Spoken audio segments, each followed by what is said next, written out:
All right, Parshas Balak, Rishon. Balak, he was a Moabite king. Yeah, wasn't he? Of Balak.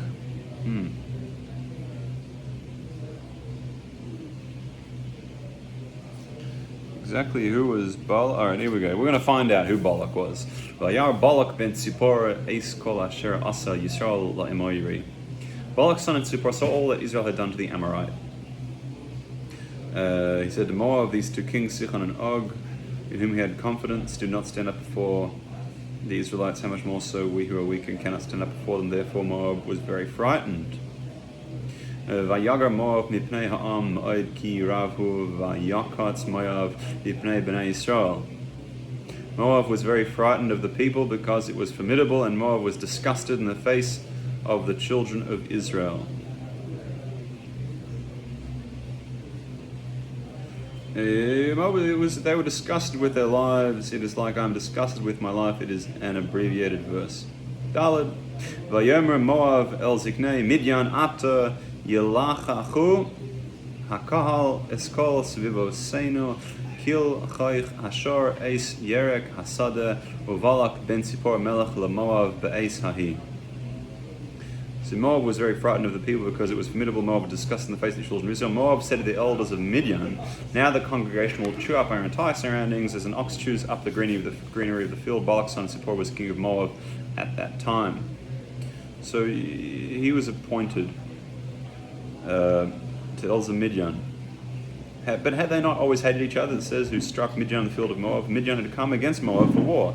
But out of the fear of Israel, they made peace between themselves. Right. Yeah. There existed historical enmity between Moab and Midian, which they overcame in the common fear of Israel. That they had an issue with Israel, and they right. And what did Moab see that led them to take advice from Midian? They saw Israel emerging victorious, unlike the usual manner of the world, in an extraordinary manner. They said, the leader of these Israelites grew up in Midian. Let us ask them what his unique trait is. The Midianites said to them, his power is nothing but his mouth, but you didn't have a power to daven. We're very able to pray to Hashem. We have a special power. Moabite said, we too will come against the Israelites with a person whose power is in his mouth. At that time, he was not fit for kingship. He did not become king through the normal order of succession. He was of the princes of Midian. But since Sichon died, the Moabites appointed him over them for the necessity of the hour as an emergency measure. So,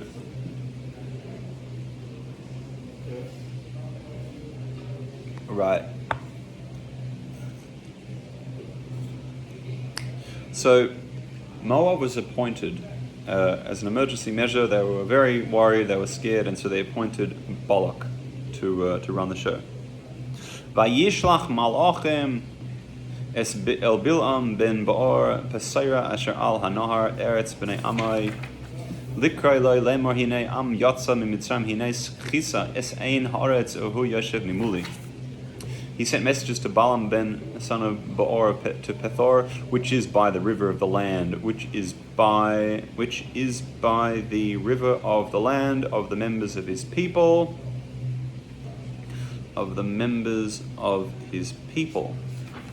to summon him, saying, behold, a people has come out of Egypt, behold, it has covered the eye of the land, and it rests opposite me. To Pethor. So Bilam was like this money changer to whom everyone rushes money, so would all the kings rush their letters to him, and according to the simple meaning of the verse, this was the name of the place. The land of the members of his people, the people of Balak. Balak was from there. And this one Bilam used to prophesy and say to him, you are destined to rule, and if you will say, why did the Holy One, blessed is he, rest his Shekhinah upon a wicked non-Jew, so that the non-Jewish nations should not have an excuse by saying, were we to have had prophets, we would have repented. God established prophets for them, yet they breached the fence of the world, for originally they were restrained regarding sexual immorality. But this one, Bilam advised them to abandon themselves to licentiousness. He was really, he caused problems with morality, Bilam. To summon him, likralei, The summoning was his own, and for his benefit, Balak set for him much money as his payment. How much money? A lot of money. People has come out of Egypt, and if you will say, how does that harm you? I will reply, it is Sichon and Og who used to guide us. Israel stood against them and killed them. Then goes opposite me, right? We killed the Sichon and Og. So now they're really scared. They're like, oh my gosh, these people. The thing is, Israel didn't actually attack these guys.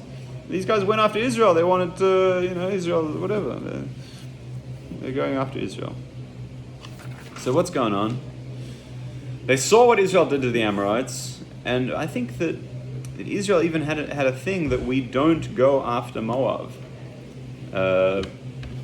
Because Moab they're related to the Yidden. They're Moab from Lot. So one of Lot's daughters, she gave birth to Moab. And Lot is the nephew of Abraham. Like, it's all very well connected. We're not meant to be fighting the Moabites. They're like, they're not Jews, but they're connected. There's a connection there. Right? I guess it's often the weakest problem comes from within. And then you got the Midianites, right? Midianites were Midian. That's where your story was from Midian. Moshe Rabbeinu ended up in Midian. There's a connection there. Okay. Right. They're worried.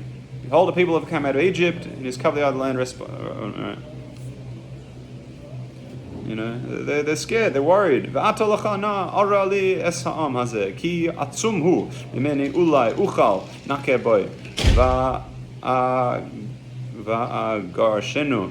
Min haaretz ki yadati eis asher tevarech mevayrach asher ta'ar yu'ar.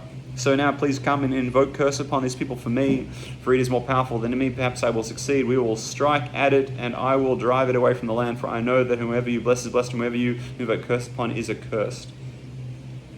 So they want to curse these people, but really Israel hadn't done anything to them. I and my people will strike at them, alternatively we'll go and get them, so on and so forth. I know through the word Sichon you assisted him in striking Moab.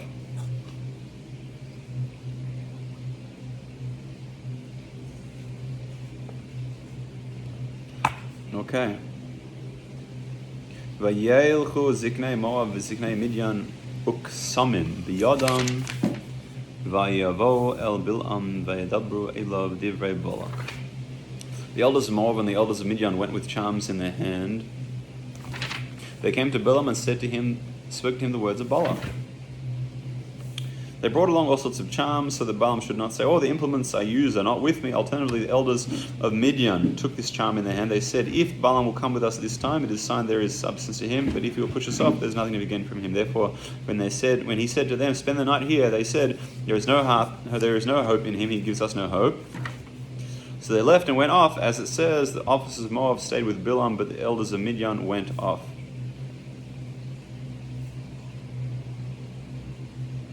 Okay.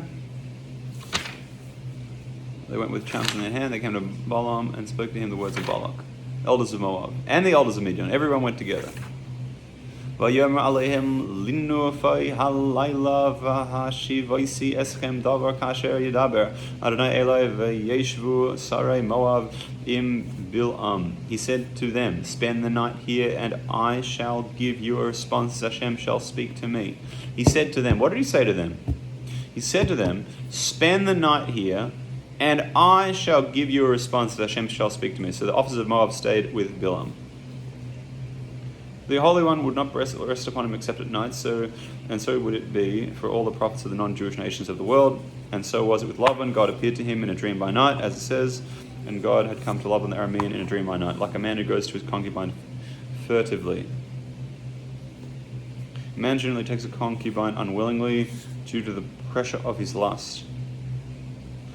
Read that. A man generally takes a concubine unwillingly due to the pressure of his lust. He therefore maintains contact with her furtively. Similarly, God granted prophecy to Bilam only because of the pressure, lest the non-Jewish nations accuse him of being unfair, as Rashi has stated in his comments. And Hashem shall speak to me, he will advise me to go with you, I will go with you. Perhaps it is not keeping his honor to allow me to go, except with officers that are greater than you. So the officers of Moab stayed. This denotes lingering. Vayavo Elohim el Bilam vayomer mi ha'anoshim ha'ele imach. God came to Bilam and said, "Who are these men with you?" God came to give him room to err. As a result of this question, Bilam said, "There are times when not everything is revealed before him. His mind is not equal upon him. He is not always aware equally of things. I too will see a time in which I will be able to curse Israel, and God will not understand what it is that I am doing." This is ridiculous. So God gave him room to make a mistake. Who are these men with you? Right? So Elam thought, he asked me who are these men with me. That means God doesn't know who these people are. Of course God knows. He's giving Bilam room to make a mistake. God asked the question in order to open conversation with him gently and not startle him. He worded the question in an ambiguous way. Bilam could have understood who were these men of God's way of entering into conversation with him, and this is what God actually intended. Or could have understood that God was not aware of the detailed situation and that some of them were unclear to him, which is ridiculous. Obviously God knows what is going on. Yud. Vayomer Bilam el ha'Elohim, Balak ben Zippor melech Moab shalach elai. Balaam said to God, "Balak son of Zippor, king of Moab, sent to me. Although I'm not esteemed in your eyes, I am esteemed in the eyes of the kings." Yud Aleph. Hinei ha'am ha'yotze mitzrayim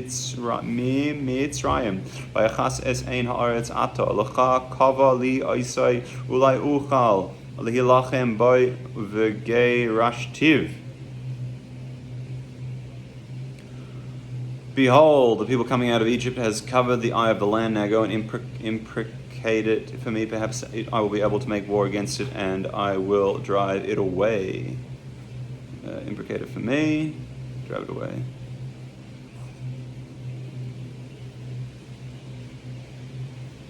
Alright. I seek only to have them travel away from me, but see, Balak just wanted them to go away. Balak said, "I only seek to have them travel away from me," but Bilam hated the Israelites more than Balak did. Bilam hated them more, and he was getting paid to do it, paid to curse them, so he was really happy with this. He's like, great. Vayomer Elohim el Bilam lo se'elachim ahem lo sa'or es ha'am ki baruchu. God said to Bilam, "You shall not go with them. You shall not invoke curse upon the people, for it is blessed."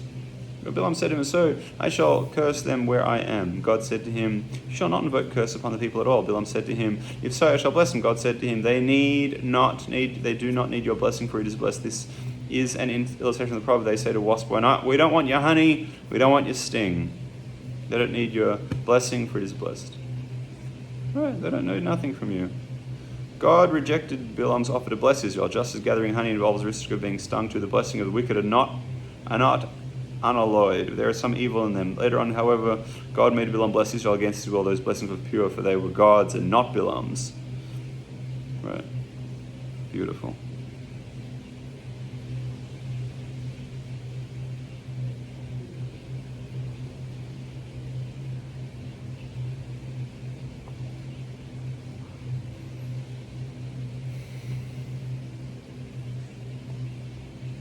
Okay.